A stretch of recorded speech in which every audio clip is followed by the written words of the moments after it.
There's this big conversation of whether 3D is relevant or will it be around or what the deal is with 3D. And I think when you see Guardians, what you're seeing is like sort of the why of 3D. You get to say like, okay, 3D is cool. Like I really believe that. And not to say that the movie, like I'm not trying to toot my horn or say anything like that, but you really get to see how 3D can enhance the story, you know, and make the movie better, you know. Like you can say that about Avatar, and maybe an Avatar in some ways does the same. He relies on the same sort of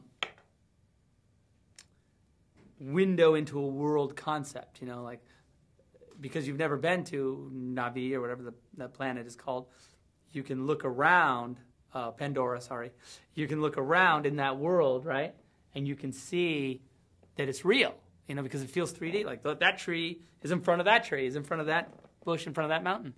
And I think the cool thing about that is that we try to do the same thing. That's the same thing that happens with Guardians, is that, you know, you're with these owls, but that owl is physically in front of that other owl, right, in space. And so it feels like less like a cartoon, less like, you know, those things they're in space. So the drama is more maybe connected.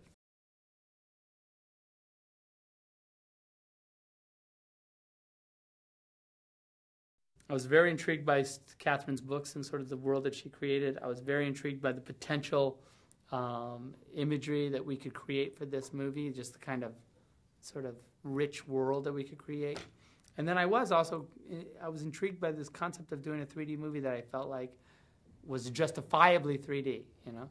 And I think that in the future, if I made a movie, I would shoot it in 3D, but I would really endeavor to try and get the sort of emotional 3D impact that I got with this movie, because I think that once you kind of have this experience in 3D, it's hard to go back, you know, like part of the reason why we haven't done Sucker Punch in 3D was because once I started to see these shots come in, I was like, no way, there's no way we can make it as cool as this.